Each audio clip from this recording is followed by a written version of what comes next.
Wake up, wake up. Wake your ass. This is your time to get it off your chest. Whether you're mad or blessed, we want to hear from you on The Breakfast Club. Hello, who's this? What's up, MV? What up, Trap? Easy. She's late. She not here yet. I said, what's up, Charlamagne? Peace, sis. How you? I'm doing good, you know what I mean? You know, Cowboys won again, baby. So, We out here. We out here. We out here. Trap, but you know our winning streak. You know the Giants are 6-1 though. Just want to let you know that. I don't know if you know that. And you know who gave you that one loss, baby. That's You right. know who gave you that one loss. That's right. And MV, don't you talk to me about anything, MV. Why? You know, because I'm still out here, you know, waiting on something from you. Because Sean thought I got it, and I haven't said nothing, but I'm still waiting on something. Oh, I thought you hit because he lost the bet. Yo, get out of here, man. What do you want, Trav? You didn't get the cheeks, Trav? You know, Envy know he been ignoring me, but I've been leaving Envy alone. Envy. I've been leaving Envy alone. You old Trav cheeks, bro. You need to cut this out, man. Yo, Trav, what do you want, man? Don't be an ass better, bro. Pay up. Definitely am an ass better. No. I don't want any money from you. I don't want any money from you because now you've done too much for me. You know, let me in free, doing my album and stuff for me. So I don't want any money. He still gonna let you in free. Yo, shut up, man. Goodbye, Trav. Hello, who's this? This is Dre. Dre, what up? Get it off your chest, bro. Yeah, I was listening to you, man, talking about the school shooting, and Charlamagne asked that question, like, well, why they don't treat schools like airports and all that. And it's crazy, man, because, like, these people got to this thing, like, oh, the image, it'll make the school not look safe. And it's like, bruh, people go to courthouses and airports, like you say, every day. You think people say, I'm not going to work because it's not safe? No, they're safe in there because they go through the metal detectors. They know that, these people was checked. I wouldn't mind as a parent of my school, or my kid's school had metal detectors that had to put their bags through those little machines. Now I know that you took every precaution to make sure the school was safe. But a lot of people, they don't. What is that? They like to react or whatever it is. They don't put things in motion until something happens. No prevent defense. And I agree with you, man. Like it would really like decrease my parental paranoia if I knew that my child's school had like metal detectors. And I mean really, really like make them go through it when they come in that school, check their bags, you know, warn them down, all of that.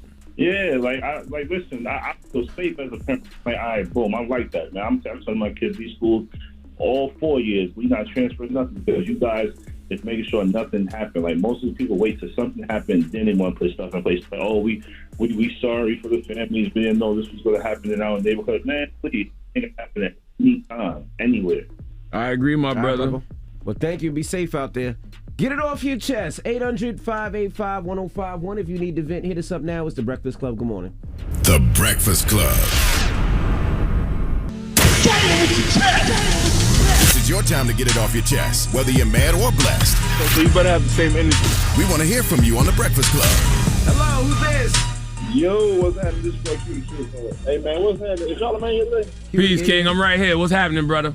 Charlamagne, what's happening, brother? Listen, let me ask you a couple questions. Okay, number one, I just want to let you know it is not harder to get a marriage license over a gun license in Florida, nor is it harder to do a lot of the things that you actually said on that list. I don't know what the hell they talking about, but that's not true. Number two, why y'all didn't get 50% more slack, man, for coming up in there? And he ain't taking care of his kids, man. Like, just giving money ain't enough. Like, y'all got you got 4 girls, bro. You know it take more than just money to take care of the kids, bro. Y'all should have been a little bit more on him, man. He should have been taking care of his kids. What are you talking about? The man, that boy is 25 years old, man. 50's 25 years old. You know how much money 50 done paid in child support? But if you're not just enough though. Child support ain't enough. Hey, listen, I'm with you, but I'm not defending 50. I'm just listening to what 50 said. 50 said he's been trying to be in his child's life for the longest. But the mother was keeping him away from the child. I don't know if that's true or not. That's what the brother said. If he took himself to court, for child support, why not go to court and say, yo, man, she's keeping my kid away from me. I need y'all to Bro, but if your son don't want to see you or your son don't want to talk to you or allegedly they come to the house and then they don't answer the door and turn off the lights, the man said he didn't try. You know what I mean? But there's 2 sides to every story. But, you know what I mean? 3 sides to every story. 50 side, the kid side, and the right side, man. I'm just saying, man, we should have stayed more on his head about. But why are you picking a side? We didn't pick a side. We just let him tell his story. But right now, you picking a side. No, I'm not picking a side. I'm merely going off what 50 said. Only thing 50 kept saying was that he sent money. He sent money. I didn't hear him really go in detail on him trying to spend time. I didn't hear those. Oh, no, he definitely said that. He said he reached out to him on several occasions. That's right. Heard nothing He back. said he was chasing. Definitely did. He said he was chasing him his whole life. He definitely said that. But also, too, I didn't say it was easier. I said 5 things that are more complicated than buying a gun in Florida. And they say a marriage license is one of them. That's according to CBS News. Hello, who's this? Hey, good morning, guys. What's going on? Peace and blessings, man. Hey, Porta Potty guy, what up? Get it off your chest. I'm good, man. Good morning, Charlamagne. Peace, King. How are you? I'm blessed, man. Highly favored too, man. You know what I mean? Yes, sir. Envy. How you doing, sir? I'm doing great. Amazing. I can't complain, brother. That's good. Can I just give a shout out to one of my friends in Atlanta, man, called JR. He got a podcast called Close Friends Podcast. I just want to shout him out, man. ATL, stand up. Okay. All right, brother. Well, thank you for checking in, man. Hello, who's this? Yes, DJ Envy. This is Shirley from Connecticut. Hey, Cheryl from Connecticut. Get it off your chest, mama. Now, I want to get it off my chest about all these shootings. Especially, I pray for the families that was happened with the shooting in Missouri. Absolutely. It's crazy. We just had one in Connecticut where they said there was an active shooter on Friday in Stanford High School. And that was scary enough for those children. There was 18 schools that got that call on Friday. They need to do something about these shootings and threats. They said the one in Missouri that they had security guards, but they're not armed. I think they need to arm the security guards for these things because it's happening way too much. And they need to put metal detectors in all of this. It might be an inconvenience, but we're talking about our kids' safety here. I'm with you. I'm with you. 1,000%. I don't know about armed security. I think armed security outside of the school, metal detectors all throughout the school. Like, you really got to treat these schools like airports, man. They got to be that intense when these kids are going through these doors. Absolutely. Get it off your chest. 800-585-1051. When we come back, we got rumors. Hopefully, Yee will be here. If not, we'll figure something out. It's The Breakfast Club. Good morning. The Breakfast Club. Listen up. This just in. All the gossip. The Rumor Report. Gossip. With Angela Yee. It's the Rumor Report. The Breakfast Club. So, you know, Kanye West is out and about. He's doing podcasts. He's being asked questions. And He's still talking? He's still talking. He talks about himself being canceled. Think about Balenciaga dropping you. I ain't losing no money. They never paid me nothing. Basically. You think Adidas is next? We're going through legal right now, so anything can happen. I think people just try to score points, you know what I'm saying? Like, Maverick Carter had me go on a show just to say we took him off the show. Then I go on Drink Champs, then they take it down. The day when I was taken off the Balenciaga site, that was one of the most freeing days, you know? We're about making product that's $20, the best design in the world, and that's the reason why we have brought the head designer from Balenciaga, Demna, who's a great designer. That's why I brought him to the Gap in the first place, but they didn't allow that to happen, and that's why I had to get up out of those big corporations so I could get directly to the people. He's full of poo-poo, by the way. Man, please. If y'all think that Kanye West if this is some like master strategic plan to get away from all of these corporations, y'all are bugging. Well, he said he's not canceled, but okay, so ever since his comments, record label Good Music no longer part of Def Jam. He got dropped by his new lawyer. Balenciaga stopped working with him. Vogue cut ties. Dropped by CAA, which is a prominent Hollywood talent agency. Albums, they say albums by Kanye are down 23% through October 20th. No access to post on any social media platforms, and JP Morgan Bank cut ties. When they don't want your money no more, bro. You said you said Good Music. You said CAA cut him. You say his bank ain't effort with him. You say no Instagram, no Twitter. And let's be clear, Adidas is on the clock. I'm sure Adidas will be making their announcement any moment now. And they got a lot of pressure because Kanye literally said on Drink Champs he can say anti-Semitic comments and Adidas can't drop him, which is one of the most ego-fueled comments I ever heard in my life. And the fact that they are a German company founded by someone who was in the Nazi party, they can't be a German company, the home of denazification, and be in bed with a Nazi like KK Kanye. Yeah, and his ex-wife posted this yesterday. She said, hate speech is never okay or excusable. I stand together with the Jewish community and call on the terrible violence and hateful rhetoric towards them to come to an immediate end. His other family members, ex-family members, I guess, they said that, let me just get this right. It's a whole lot of Kanye-ish. I support my Jewish friends and the Jewish people. That was from every Kardashian and Jenner I saw that. in the household. I saw Boo post that, too. Yeah. What Boo? Akon's brother Boo. His ex-manager? Yeah. He said, I support my Jewish friends and the Jewish people. Spread love. I seen D Nice posted too, but I didn't see the boo. Man, when Justin LeBoy posted, Kanye gonna pass out. Yeah, he gonna faint. Goodness gracious. Well, he was on a podcast, the Lex Friedman podcast, and they talked. Lex Friedman, salute to Lex. And they talked about some of the things that Howard Stern said about Kanye, and this was his response. Point, Howard Stern. Nobody wants to kiss your so shut the up. I said, and by the way, I'll antagonize you, Howard Stern. I used to be a fan of you. Now you're just doing clickbait like everybody else. Now you're just a sad old man, Howard. All right. Now, Howard Stern, this is the first time anyone's said your name in years. Your own family doesn't say your name unless they're calling to get their bills paid. You're going hard. See, that's beautiful right there. That's much better than calling Jewish media. Go after individuals. He also talks about why. You know what, though? It's interesting about that. Kanye sounds like he's talking about himself when he said that. Like, that's how people feel about him. They only call him when they ask him for money? Well, no, they used to be fans, and now they think he's just a sad old man who's doing things for clickbait. Like, you antagonize black people for clickbait. You antagonize Jewish people for clickbait. Now you got to deal with the consequences of being an anti-black, anti-Semitic Nazi. Oh, he also talks about why people love him. People, just in general, they love me so much. I'm like actually a hard guy to really hate for a long period of time, just because of like my huge cock. And that's what I noticed. I didn't understand why you showed it to me when we first met, but now I understand. Yeah, it's very nice. Congratulations. I've heard of a lot of rumors, but I haven't heard. Don't that say one. That. I know you said that sounds nasty. I'm just telling you. You never heard Kanye had a big penis. Why would you hear that, DB? Why would you hear that? I mean, you talked about Pete Davidson's penis. I never heard it. But you know what? Now he wants that. He wants that energy Pete Davidson getting out here. He want to be Meaty Easy. You ain't about to be Meaty Easy now. There's Meaty Petey. You know, salute to Teslin Figueroa. Teslin Figueroa coined the term Meaty Petey. There's Meaty Petey. There ain't about to be no Meaty Easy. I've never heard anybody say Meaty Easy. I wish Kanye loved himself the way people love him. That dude don't love himself. That's why he can't love nobody else. He don't love black people. He don't love Jewish people because he don't love himself. He don't love the skin that he in. Let me just ask you one question. I'm telling you, that man seeks white validation so freaking much. I told y'all this. I tell y'all this all the time. He seeks white validation so much, then he turns around and tries to be so pro-black, and then, y'all ride with it. Don't say y'all. But the reality is he don't love himself, so he could never love y'all. I told y'all he was a clown months ago. Let me ask you a question, and when we see this with artists and we see people say the wrong things, we see people get canceled, we see people, there's a reason, like we could point to it. What's his reason? Like, why? Well, I have no idea. If there ever comes up, if there's a handbook of self-sabotage, this is it. Like, this is it.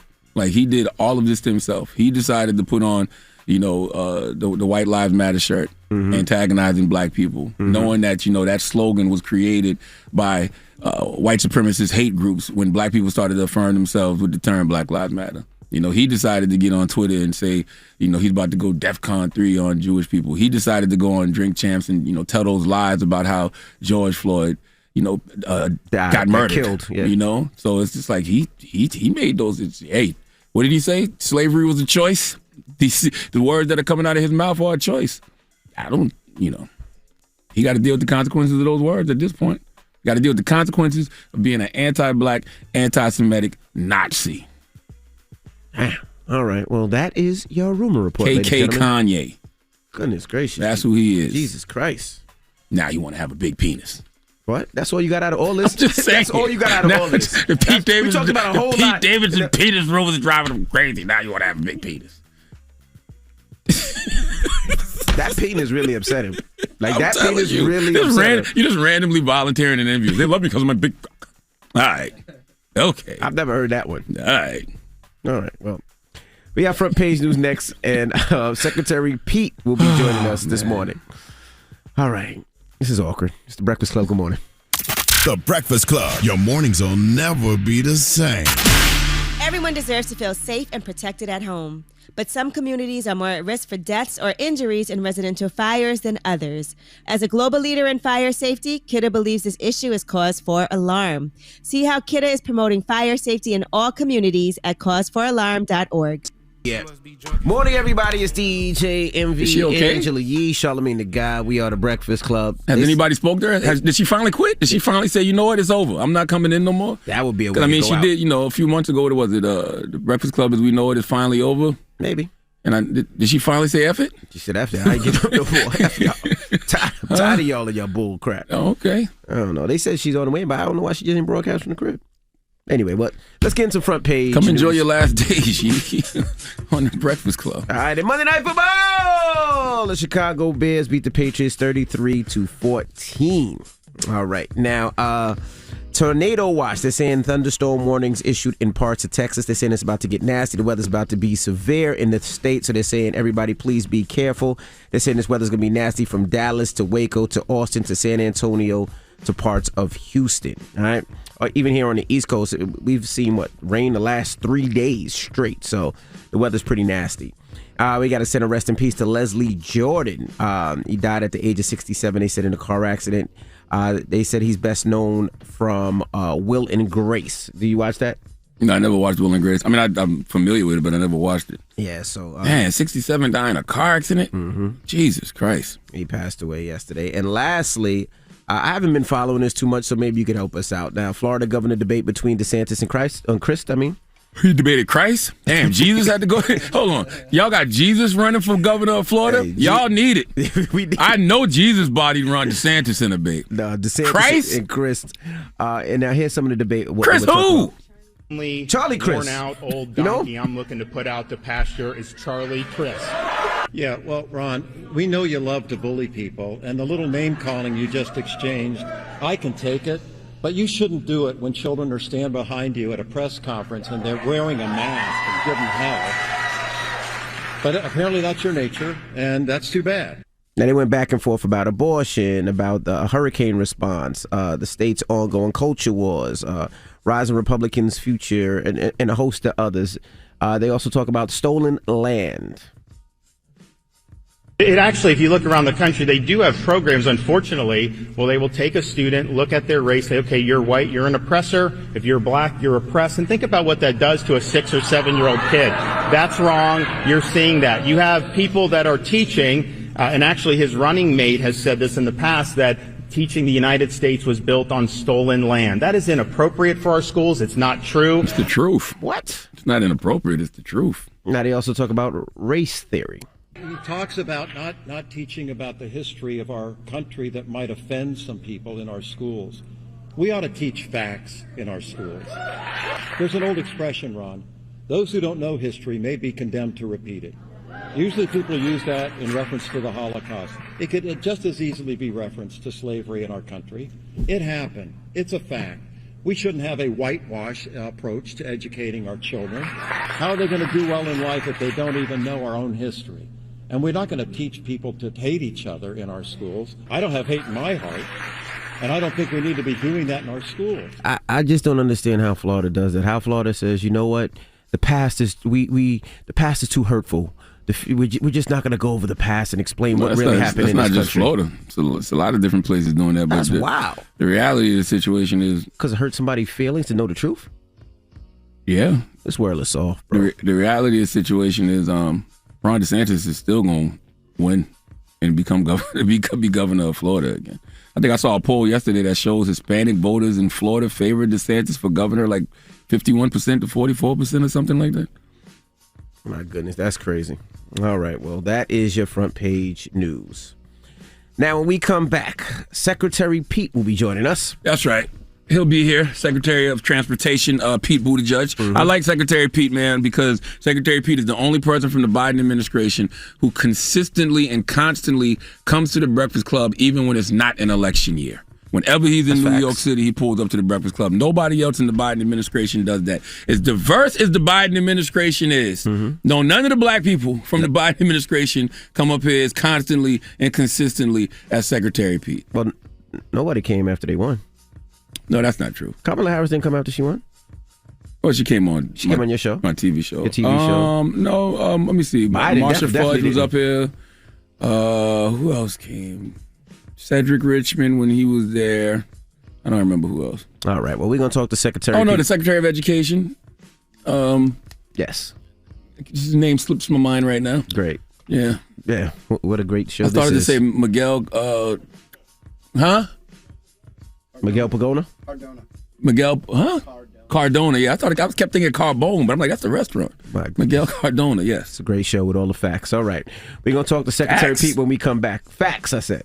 Who cares about facts? Oh, my goodness. It's The Breakfast Club. Good morning. The Breakfast Club. Morning, everybody. It's DJ Envy, Angela Yee, Charlamagne the Guy. We are The Breakfast Club. We got a special guest in the building. Yes, indeed. He's a friend to the room. He's been up here several times. Listen, I say it all the time. He's the only person from the Democratic Party who comes during the off season when it's not an election year. Even though it is an election year, but when it's not an election year, Secretary Pete comes. That's right. Well, Secretary Pete, thank you for joining us this morning. Thanks for having me on. How are you, man? Pretty good. It's good to be in New York. Absolutely. This is a really exciting time for the work we're doing. So, well, how do you like your position? Since you started, how has it been for you? Stressful, non-stressful? Have you grown more gray hair? Tell us about it. Definitely more gray. I mean, what I say is it's the best time, but also one of the toughest times for transportation. Mm-hmm. It's the best time because we're making investments that we haven't been able to do in my lifetime. The funding that's in the infrastructure package. The other side of the coin is we've actually been through more disruptions to the transportation system in the last couple of years than at any time, with the partial exception of 9/11, than any time since World War II. We've had container shipping issues. We've had cancellations and delays in our airports. We've had a number of disruptions, everything from trucking and supply chains to passenger travel. But we've been working through those, and the causes of those are mostly temporary. Most of it has something to do with the pandemic. So as we're tackling those issues, the investments that we're making, the repairs that we're making, the improvements that we're making to the transportation system, that's permanent. So I love the job. It's been almost a year since the infrastructure law passed. That's right. Yeah, I signed it in November. So what have the updates been? So 1 year in, we've been standing up all of the different programs that it created and starting to move the money out. Something like $100 billion already moving in order to fix roads, fix bridges, airports. We were just in Orlando. We're improving the airport there. We're just in Detroit, and we announced a project there. We're putting $100 million in to help Detroit take I-375, which cuts right through it. They destroyed a couple of neighborhoods when they built it, and it's just like a gash. It just kind of slices those mostly black neighborhoods apart from downtown. We're going to lift it up and turn it into a boulevard and use it to reconnect the community. We're doing a project in the Inland Empire, Fontana, California, part of the region that doesn't get as much attention as LA. You got kids who have to walk basically on a highway. There's this road that has no gutter, no curb, no sidewalk. And in order to get to high school, they're competing with cars and trucks. And we're funding an improvement that's going to fix that. We're doing the elimination of railroad crossings, just literally hundreds and hundreds of projects.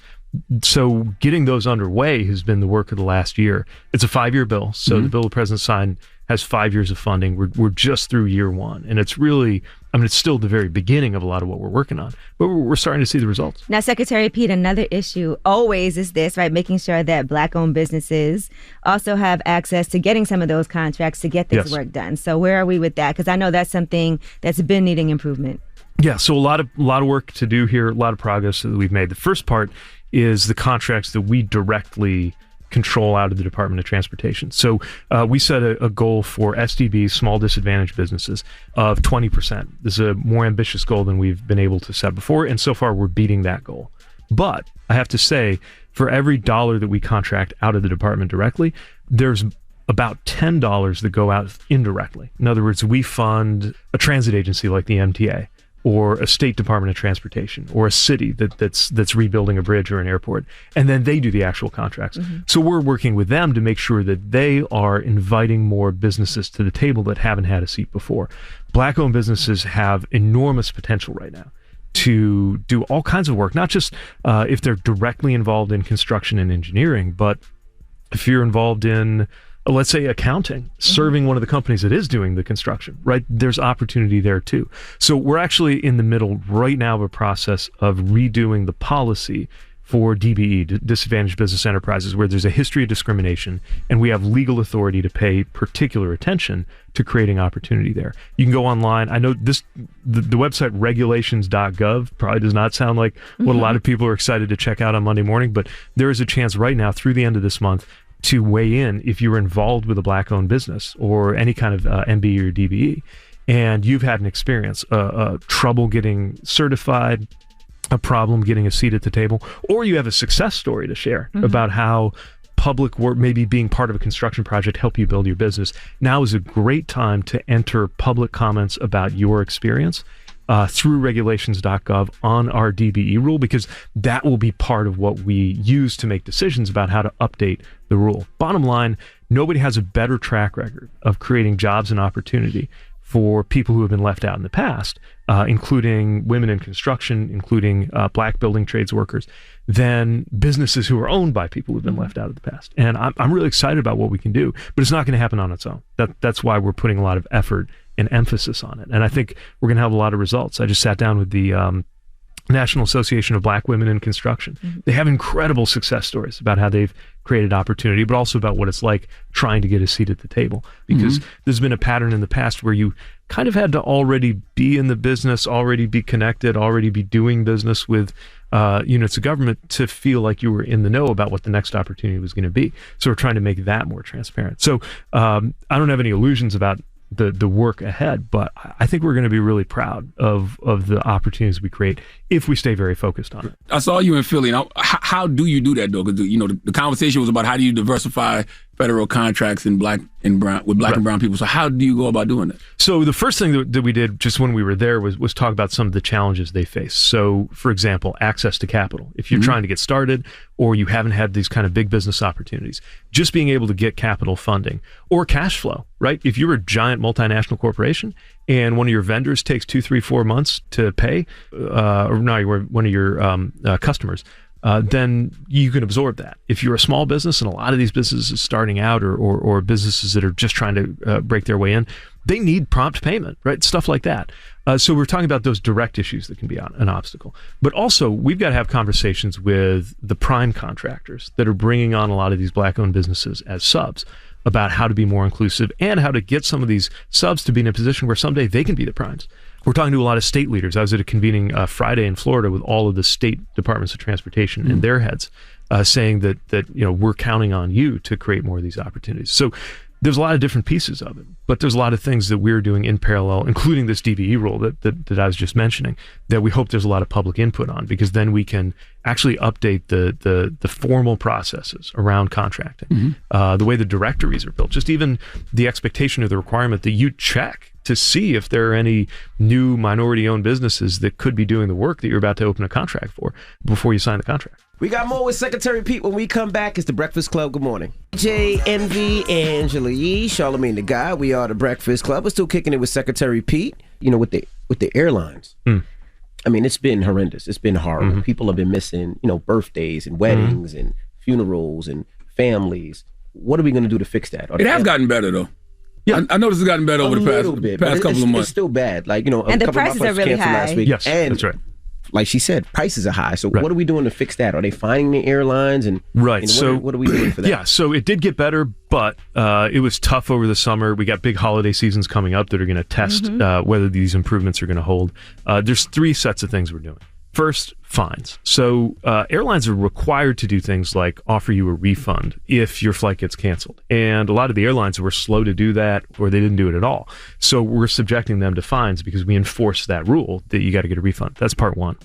Part 2, though, is the rules themselves need to be tougher. So that's another thing that we have in the process right now.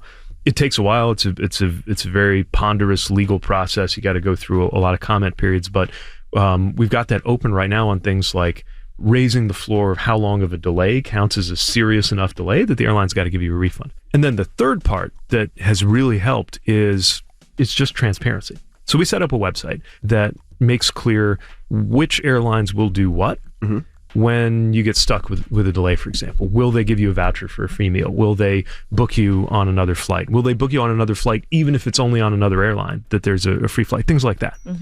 I wrote a letter to the CEOs of the airlines, said, look, in a week or 2, we're going to put this website up. So now would be a good time to fix your problem. Yeah, now would be a good time to up your game. And they did. We went in 2 weeks from 0 out of the top 10 airlines to 9 out of the top 10 airlines that will at least offer you food or hotel or something like that. So you can check it out on our website, transportation.gov. It's a passenger dashboard. just to give you the information so that you can make a decision when you're thinking about buying a ticket. Because you don't even know what to ask for sometimes. Well, that's if you the don't thing. know it exists. Exactly. I know. You know what I learned? When my bags get delayed coming out, if it takes more than 20 minutes, you get mileage credit. But you have to go in and ask for it, right? Yeah, you have to know that. What's the worst airlines then that doesn't follow any of this protocol? That's not giving nothing back. So I'd invite you to check the dashboard. I don't want to pick winners and losers here, but it's really interesting. We got little green check marks, little red X's on who does what. Look, some airlines have decided we're going to offer less customer service and we're going to be really cheap. Right. And as long as everybody knows that going into it, that's fine. But what we can't have happen is, first of all, we have to have a floor where I don't care how cheap the ticket is. There's certain things you can't do to a passenger, like leave them completely stuck and not offer them a refund. But also, as you're making those choices, we've got to make sure it's transparent. We got to make sure it's clear. And we have more work coming up on things like these fees, these little extra fees that aren't part of the airfare, but you wind up paying for them. And that's part of the cost of traveling on a certain airline. They got to be upfront about that. Well, what was causing these flight cancellations and delays over the summer? Do we know? So yeah, like a lot of things in our economy, part of it had to do with staffing, hiring, being able to find people. What's frustrating about that, I think, for a lot of us is we put billions of dollars into saving the airline industry. And one of the conditions was you can't fire people if you're taking this federal money. Now, they lived up to that, but they let a lot of people go into early retirement, including pilots that are hard to replace. It takes a very long time to qualify a pilot. So when the demand came back, and we're glad it did. I mean, it's a good thing. It's a good sign for our economy that so many people want to fly, but it came back faster than they were prepared for. And our message is we're glad that demand is back, but you got to be prepared to service the tickets that you're selling. You're collecting money on this. That's right. Another thing that we've talked about is scheduling, realistic scheduling. So if you know that you aren't going to have the staff on this route, don't schedule as many flights. Amen. And that's gotten better, and that's one of the reasons we aren't seeing the cancellation rates. Like you said, but the prices are so expensive now. Prices are through the roof. So look, prices are through the roof. That's inflation. So how do we combat inflation now? Because people are not making as much. I'm paying so much for flights now. I'm like, this is ridiculous. Yeah. Well, this gets to the bigger story, right? Of all the different things where prices are high. And part of it is that the costs are higher. I get that. I mean, obviously, one of the biggest expenses for an airline is fuel. Right, correct. But that's not enough to explain all of it. You look at the price of oil and the price we're actually paying at the pump, and the spread between those two things is higher than it used to be. And so we also have to have a conversation about a lot of corporate profits that are getting fatter on the margin there.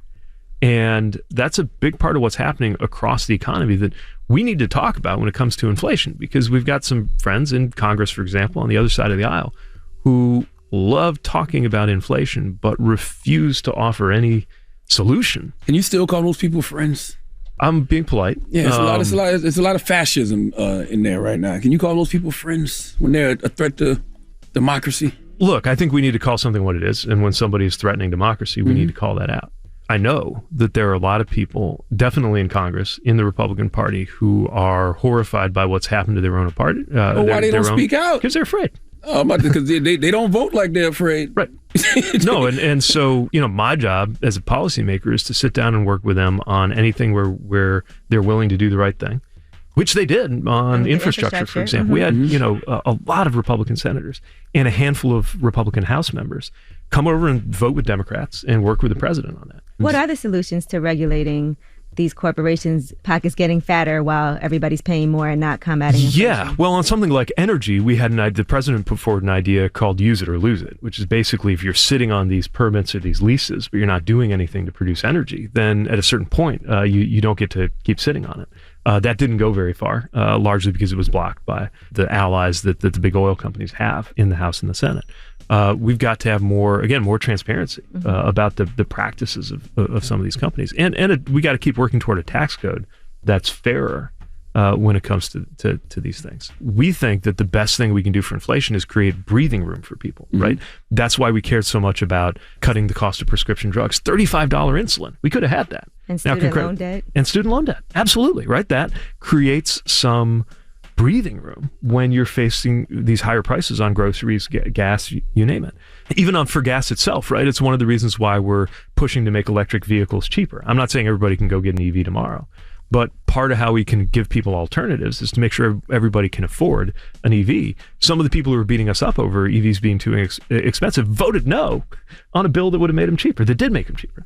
So we've got to look at who actually has ideas and proposals to create that breathing room, because prices are going up here. Prices are going up around the world, by the way. It's not like this is a U.S. thing. Yeah. Now, there are a lot of many of the analysts, the banks predict that it's going to go down, but we're not comfortable with that until it happens. That's why we're pushing to create a little more space, a little more room, and lower the everyday costs people are facing on everything from healthcare to housing to transportation. All right, well, don't move. We got more with Secretary Pete when we come back. It's The Breakfast Club. Good morning. EJ, Envy, Angela Yee, Charlamagne the Guy. We are The Breakfast Club. We're still kicking it with Secretary Pete. Charlamagne? Is the pressure mounting for you in regards to 2024? Because I know you said you didn't want to do anything else in government other than this, but the Democrats have a very weak bench.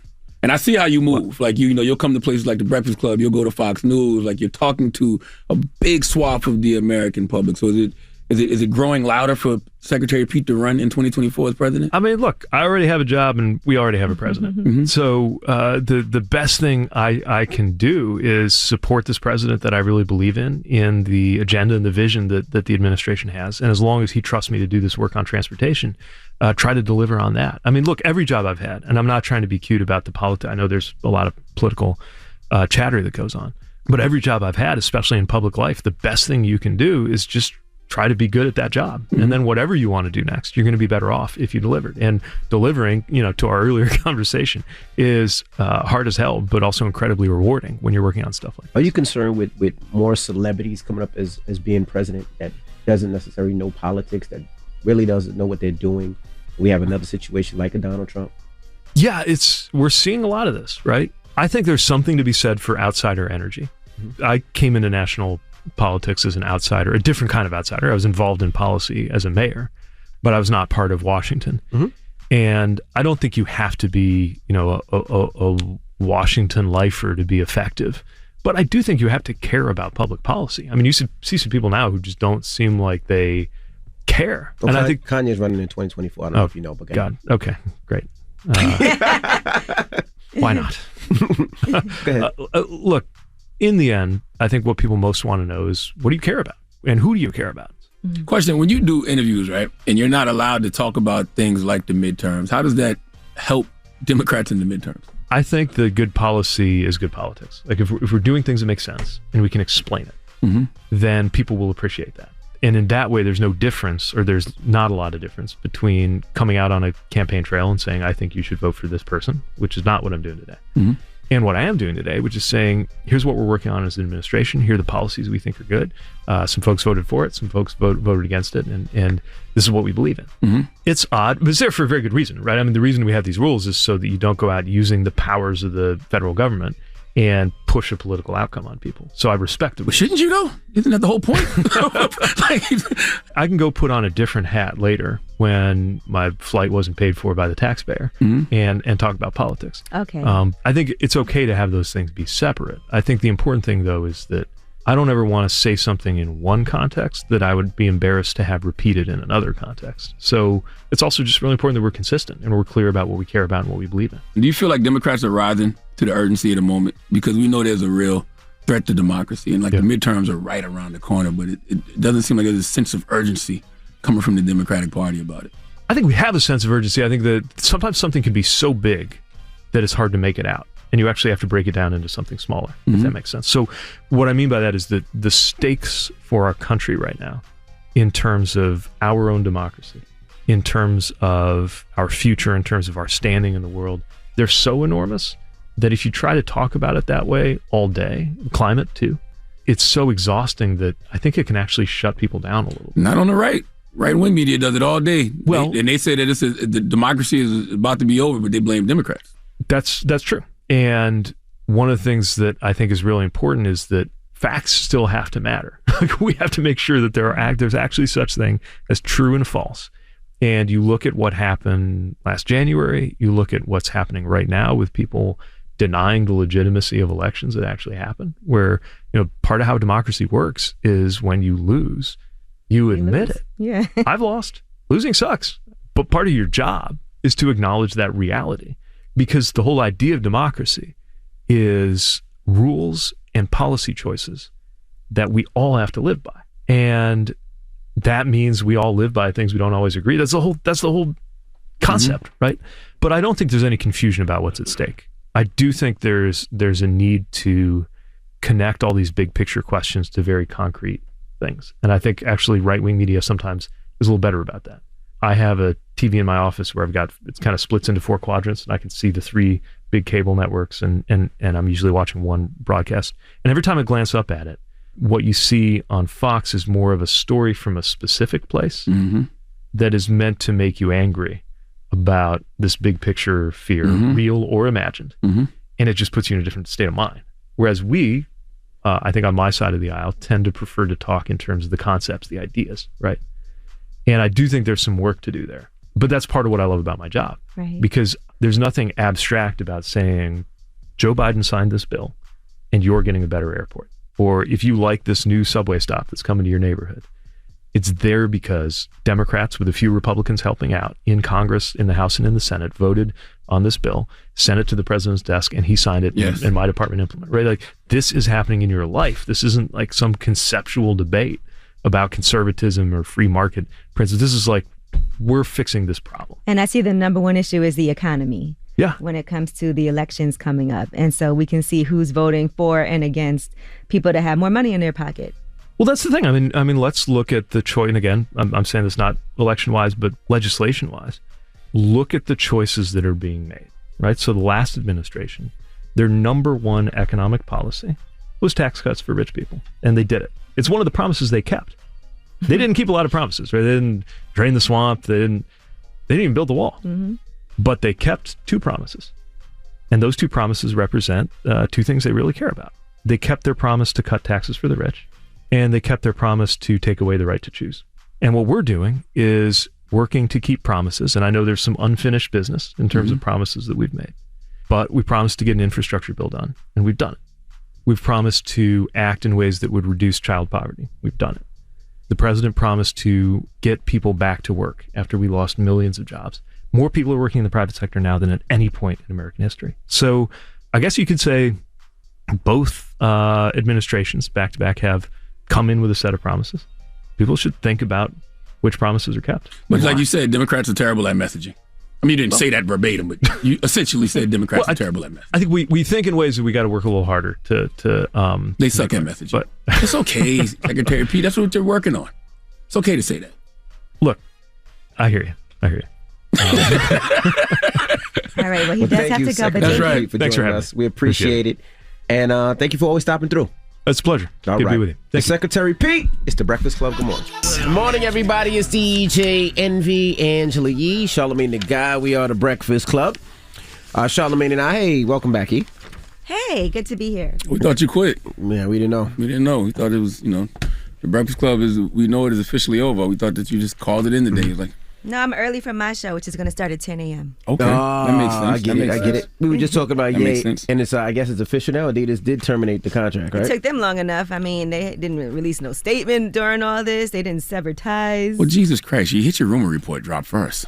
No, we were just saying we just did a whole Ye thing, but we didn't mention that because it just happened. Oh, I thought you guys did that. No, they said we didn't do that story. No. I said it would probably be happening any moment now, but it definitely happened seconds after that. Seconds after you said okay, it. my bad. I thought No. I talked about it. Well, if I you wasn't here. been here, we know. But anyway, let's get to rumors. Let's talk Lil Bang.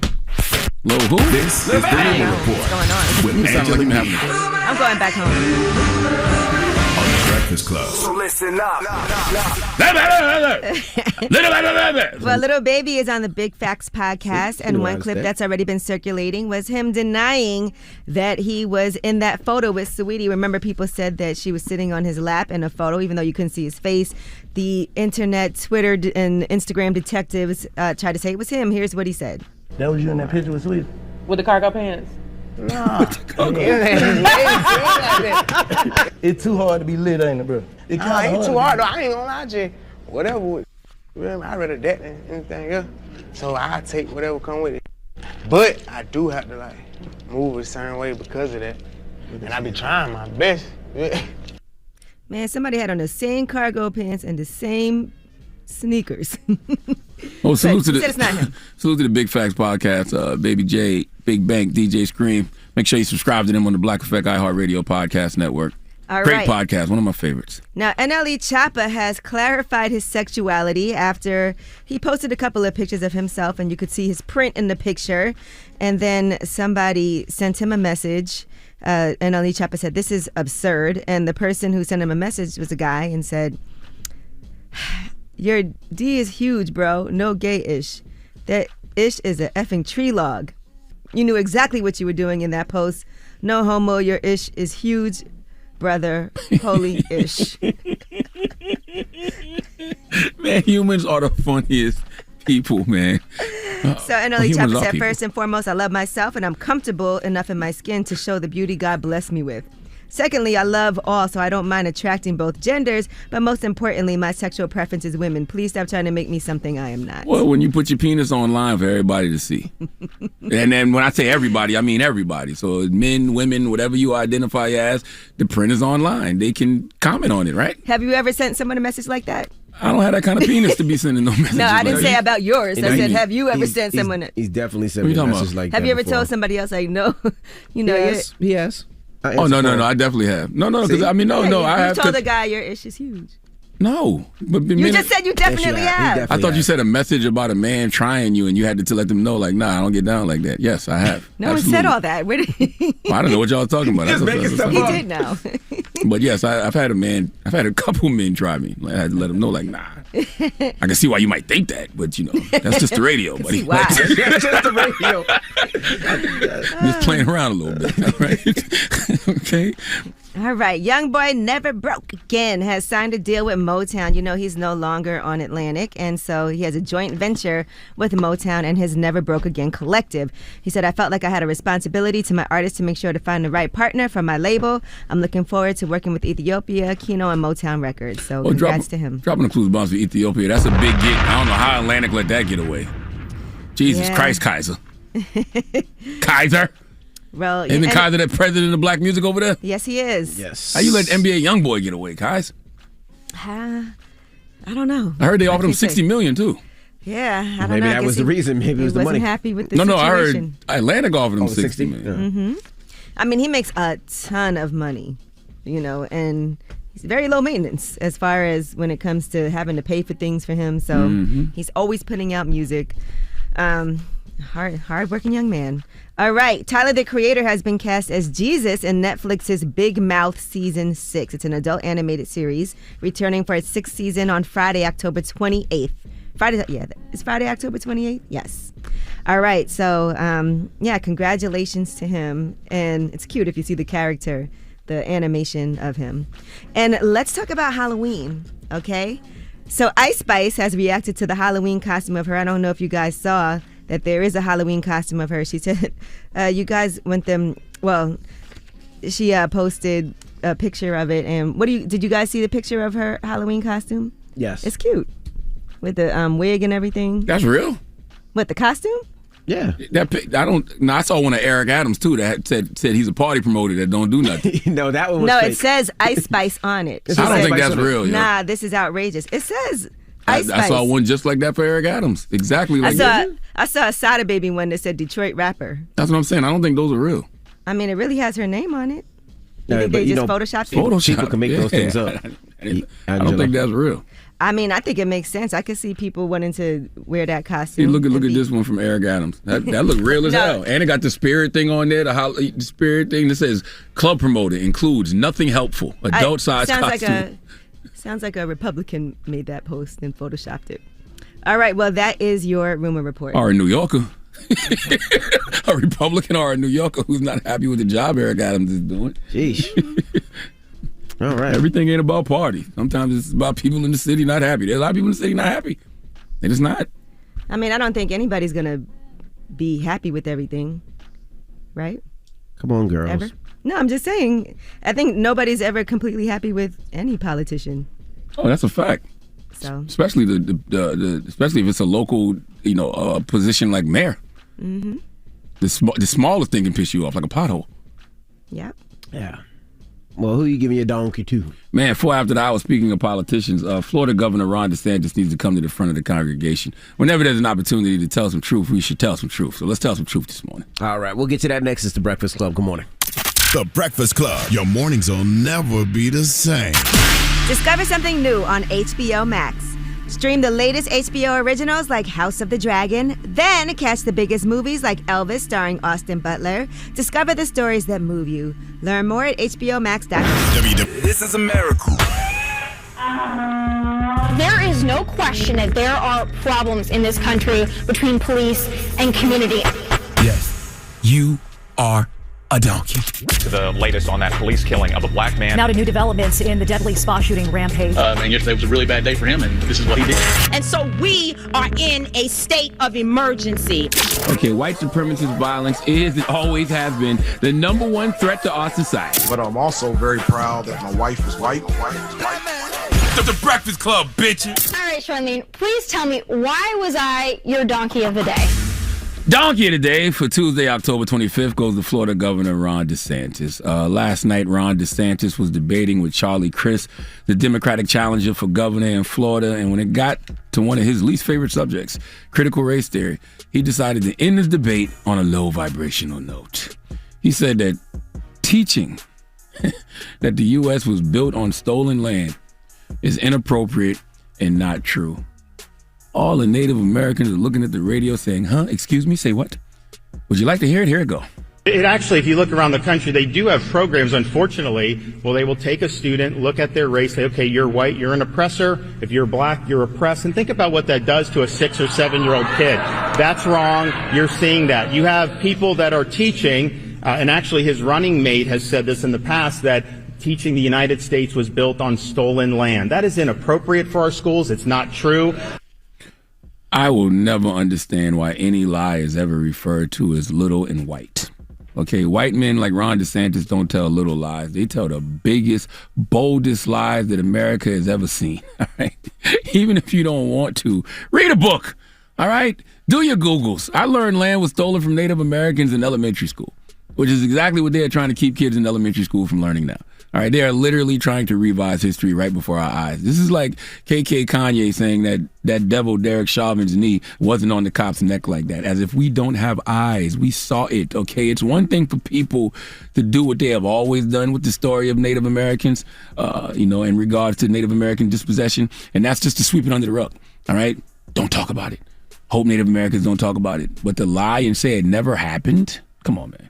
For the record, between 1776 and the present, the United States has seized about 1.5 billion acres from North America's Native people. All right, some researchers have found that Native Americans have lost 99% of their historical lands in America. Maybe Ron DeSantis doesn't think it was stolen because it was done through legislation and treaties, but the treaties were reneged upon, okay? And the legislation resulted in Native Americans losing ownership and control of 2/3 of their reservation lands. Now you got Native Americans trying to buy back land that was stolen from them. Can you imagine that? Buying back what was stolen from you?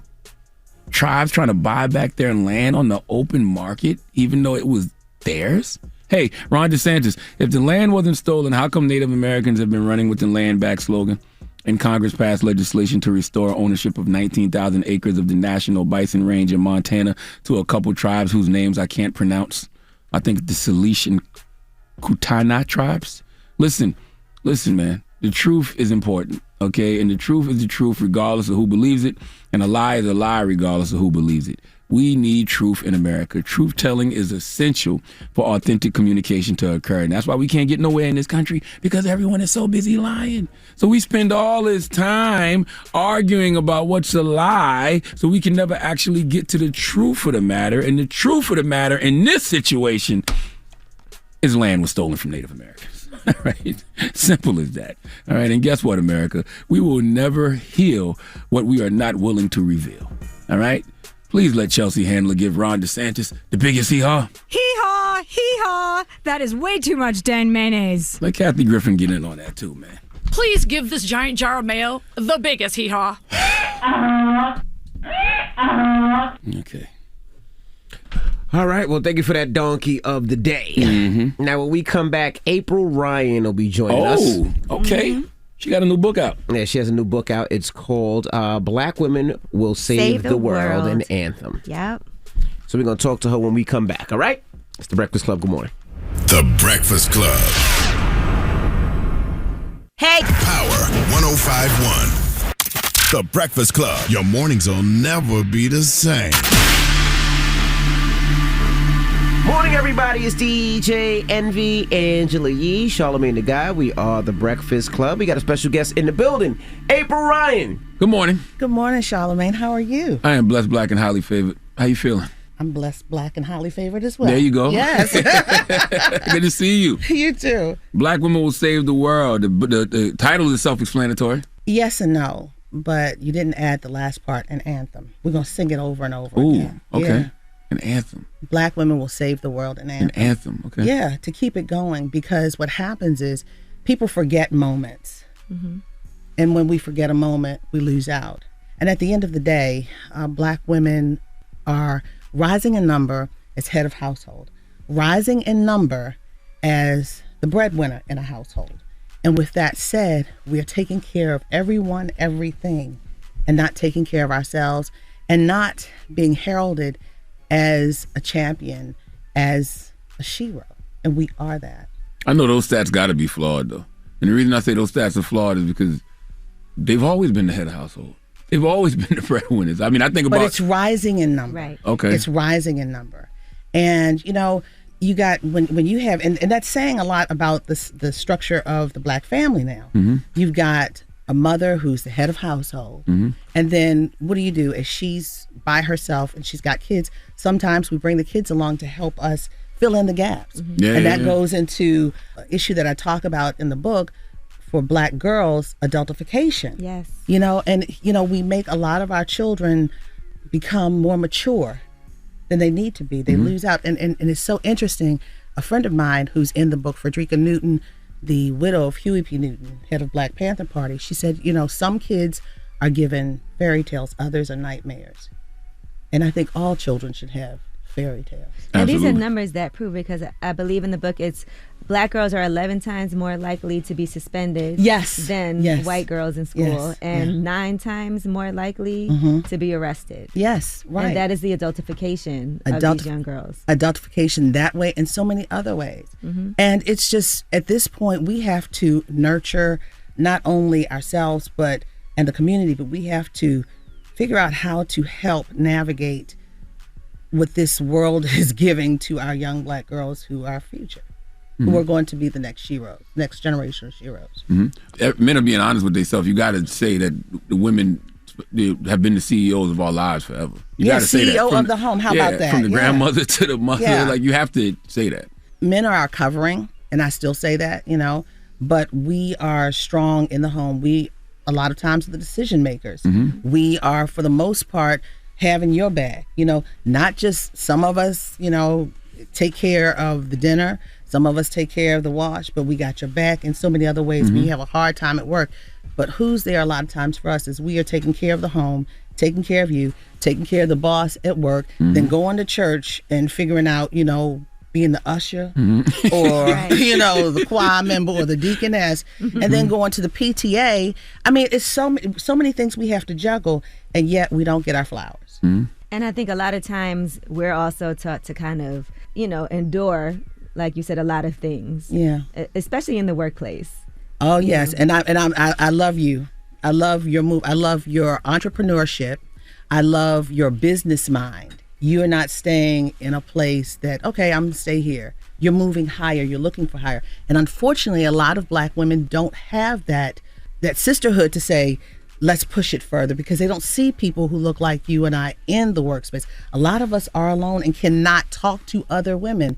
And I believe in community and sisterhood, so we can bring forward that move. Be another Angela Yee. Come on now. Now let's talk about you and your space that you occupied when we talk about being the only black woman, just so people have some history on who April Ryan is. I'm the only black woman. I'm the longest serving black female journalist in the White House. White House ever. White House correspondent, right? Yeah, White House correspondent. It's especially when you're focusing on black issues.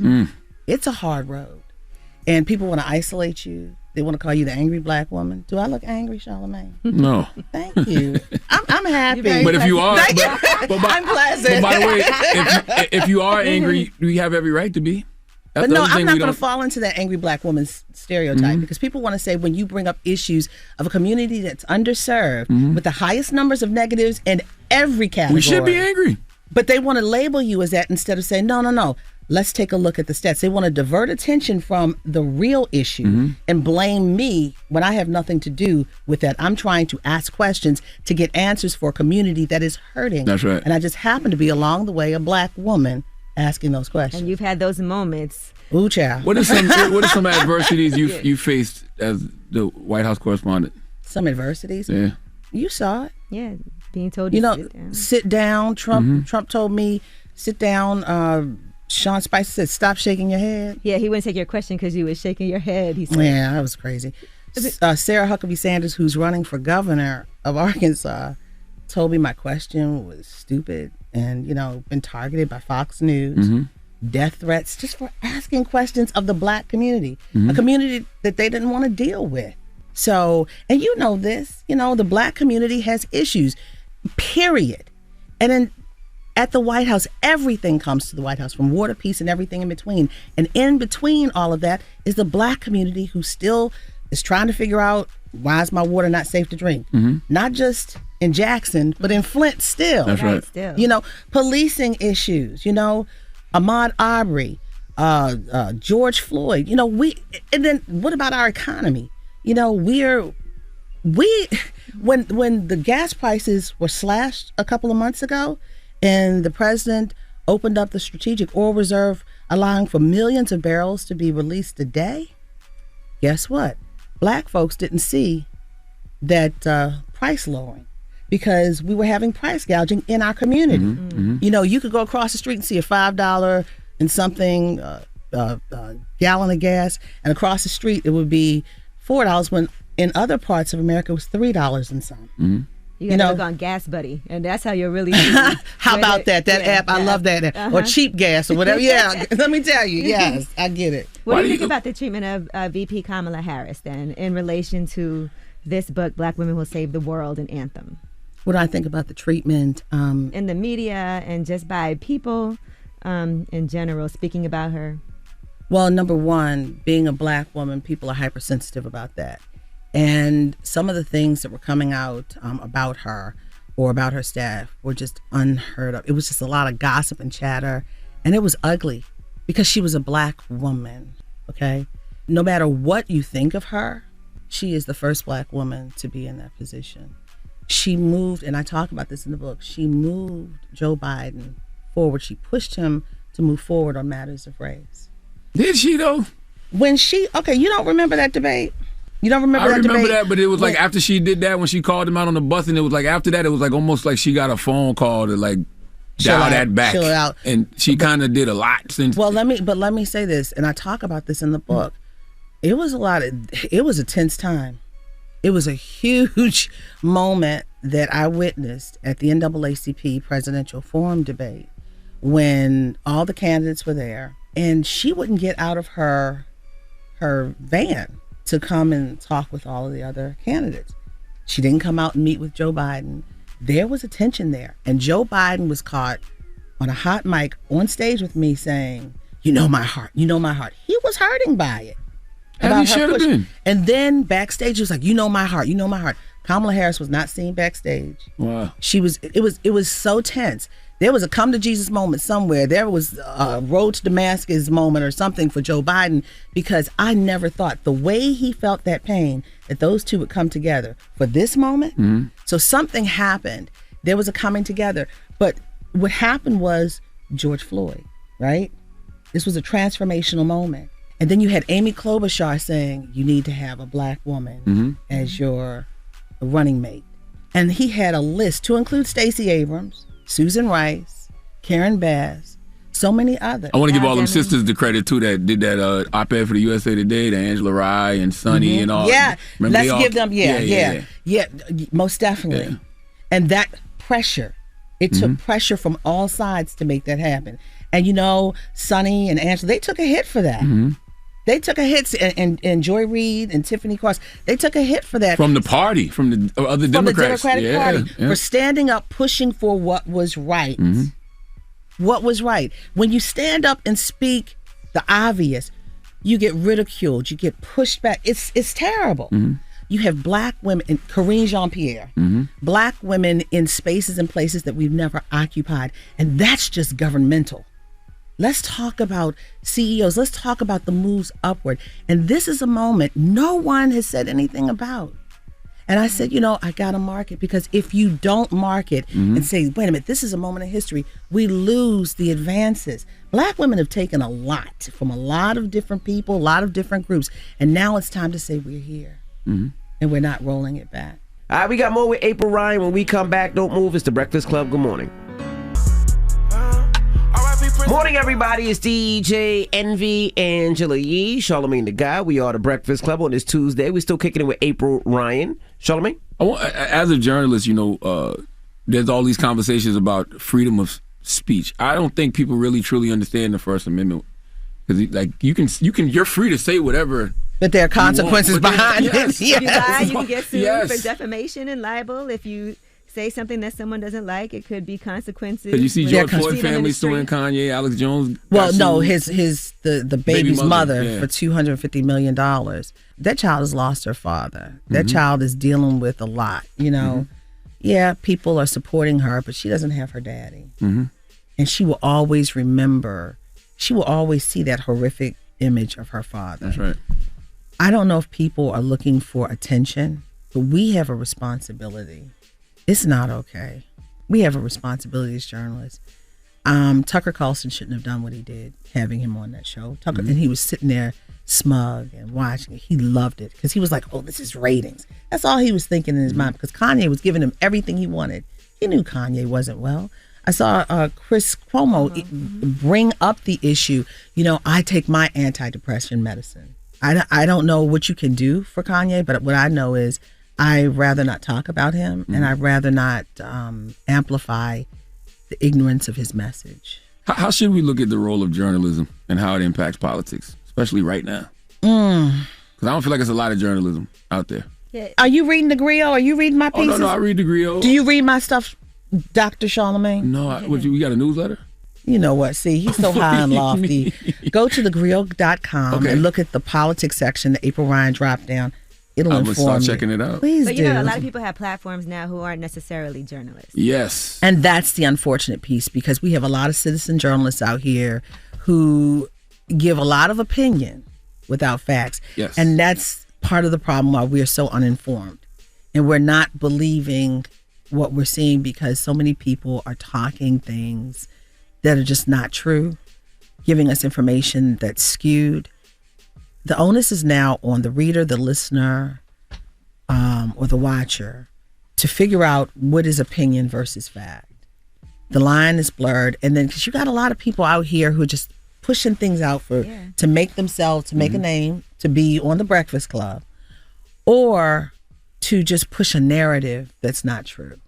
And it's a sad time. I mean, the greatness of social media, the greatness of technology is everything.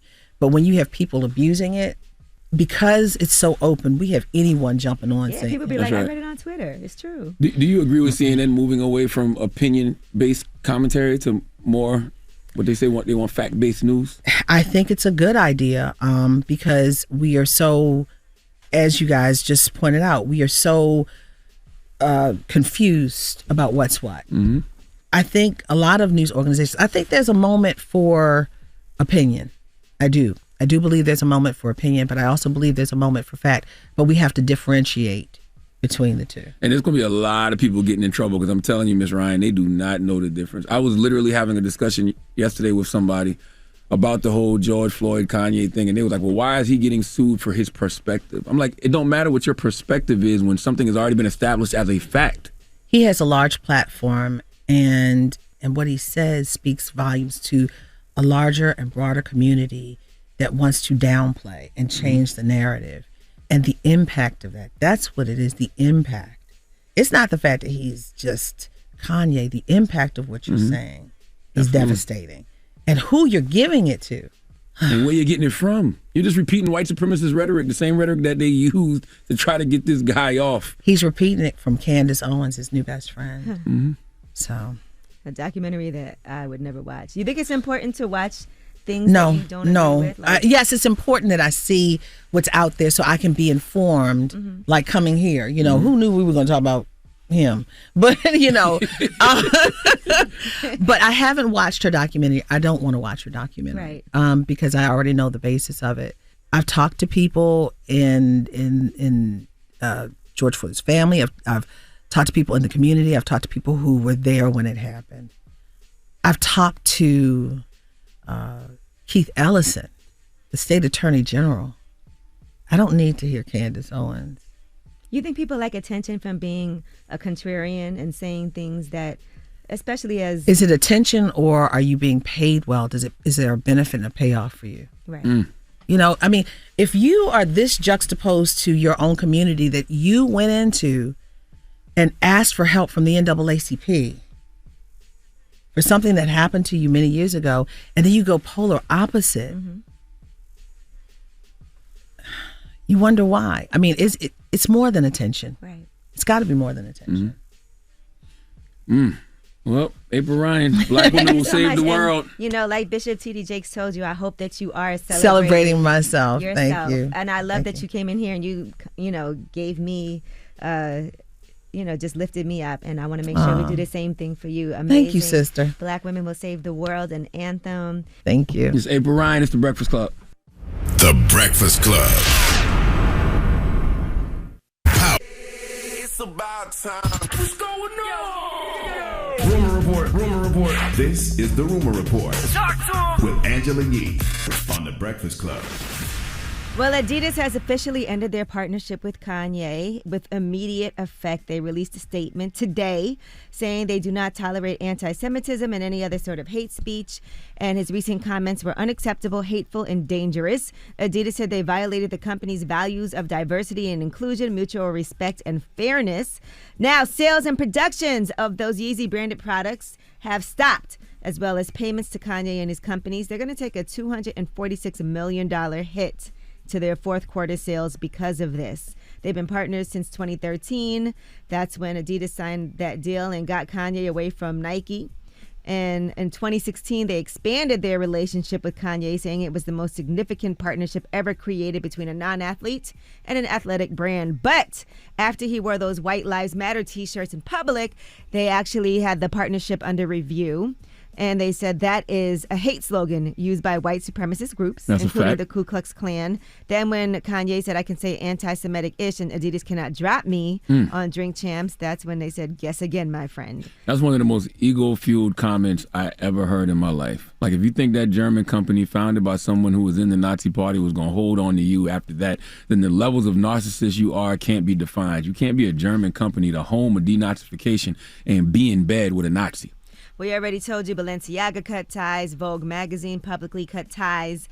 His talent agency, CAA, dropped him as a client. The production company, MRC, that was doing a documentary on him, said they are shelving that documentary. Shares of Adidas fell after this news about 5%.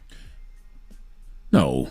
In Frankfurt, yeah. They said that yesterday, though. And that's what I see. I hate when people, and it's not you, but I saw somebody else say that. But yesterday, well, actually 4 days ago, they were saying how Adidas dropped 10%, and then yesterday they had dropped as well but it didn't have nothing to do with Kanye. Well, I don't know what it has to do with, but I'm sure. And maybe it does. We don't know. No, it didn't. I read it, but I can't brief it over the radio that fast. But it wasn't nothing to do with Kanye. It was something to do with China, with something going on in China. Well, anyway, and I'm sure that today we'll see sales drop as well. You might see them shoot up. I mean, a $246 million hit is a huge hit for Adidas to take in the fourth quarter. Yeah, Christmas time. I mean, regardless of whether it's kind of the effects of that is going to make the shares drop. All I know is this is one of the biggest L's a black man ever took in business, and it's all self-inflicted. This is self-sabotage at its finest. All of this literally happened for no reason, just a series of poor choices, all rooted in bigotry, anti-black, anti-Semitic bigotry. And I pray that this is the wake-up call Kanye West needs to literally go get some healing. That brother is hurting, and hurt people, but that's not an excuse because he has access to every single resource available to get some healing. And I pray he gets it because he's really moving like a person who doesn't plan to be here much longer. All right, now let's talk about Blac Chyna. She's threatening legal action against Ava Louise, who is a TikTok star, who has accused Blac Chyna of trying to kidnap and sex traffic her. Now, Ava Louise, by the way, According to this letter that Blac Chyna's attorney, J.D. Sanchez, has sent out as a cease and desist, they also said that Ava Louise has made false, extreme, and outrageous statements about Blac Chyna in public and rips her for displaying a pattern of menacing and outrageous conduct on social media. Previously, Ava Louise is the person who admitted to making false statements about Kanye West hooking up with Jeffree Star, the makeup guru and YouTuber. So here is what Ava Louise was saying about Blac Chyna that's causing this lawsuit. For 6 hours, Chyna held me hostage. She drank an entire bottle of Casamigos in front of me. She wouldn't let me be alone. Every time she had to use the bathroom, she would make me go into the bathroom with her. She took shits in front of me. She forced me to take a wet towel and wipe off all of my makeup. She kept telling me that I had to stay until 10 a.m. because that's when Dream was going to be out of the home. And she was going to go crazy on me at 10 a.m. She kept saying things like that. At about 9:45 a.m., Chyna FaceTimed some woman named Donna, who told me she was in the escorting industry on FaceTime, and told me that I was good product. All right. Like I said, Blac Chyna is refuting these claims and allegations and has a cease and desist and is threatening now to sue. Those are serious allegations to put out about somebody. All right, now Ashanti, Ja Rule, and Fab are going to be headlining the I Love R&B Festival that is taking place on Saturday, May 27th in Long Beach, California. Some of the biggest stars will also be performing during that festival. Maya, Pleasure P, Nivea, Rough Ends, Marcus Houston, 702, Lil Flip, and more. Chingy's going to be there as well. Ashanti also announced her new single, Falling For You, which is coming out on Friday. Now, Mariah Carey is going to be performing a special holiday tour in 2 cities. You know, she always has some of the best holiday time music that gets you in the mood. So you can check her out in New York and Toronto. And she said, come celebrate Christmas with me this December. A little excited to be back on stage and get festive with everybody. Tickets are available to the public on Friday as well. All right, I'm Angela Yee, and that is your Rumor Report. Yeah, and just to be clear, because I saw this yesterday, Adidas stock has been dropping over the past few days, though it was not immediately clear if the decline was directly linked to West's controversy, because they were trying to say that the stock was plummeting because they refused to cut ties with Kanye West over anti-Semitism. Mm-hmm. So it's not because they released them the day that the stocks dropped. All right. Well, thank you for that Rumor Report. Up next is the People's Choice Mix. Get your request in. It's the Breakfast Club. Good morning. The Breakfast Club. Your mornings will never be the same. Discover something new on HBO Max. Stream the latest HBO originals like House of the Dragon. Then catch the biggest movies like Elvis starring Austin Butler. Discover the stories that move you. Learn more at HBOMax.com. Hey, Envy, Angela Yee, Charlamagne the Guy. We are the Breakfast Club. Let me salute to Van Lathan, Mona Scott, and 50 Cent for Hip Hop Homicides, right? Yeah, man. Salute to my guy, Van. You saw it already? Yeah, I seen the first 2 episodes. Good Great job. Are you on it? Great job how they shot it. No, I'm not on it, but it's a great job how they shot it. I don't want to give too much away, but they really break down each episode different murders, and they talk to people that you don't necessarily get a chance to hear from or see. So they really, do a deep dive into these murders and talk to people around the different states and members and local artists and police officers, and they really get a lot of information. It's really a great show. So, true crime is huge right now. I mean, true crime is the #1 podcast genre. So, I mean, I'm sure that it's going to do great. Yeah. On TV. Yeah. So, shout to them. Shout to Van Lathan. They did an amazing job. Now, Charlamagne, you got a positive note? Yes, I do have a positive note, and it's simple. Free speech is nice, but also shut the F up sometimes. Breakfast Club, bitches! Y'all finished or y'all done?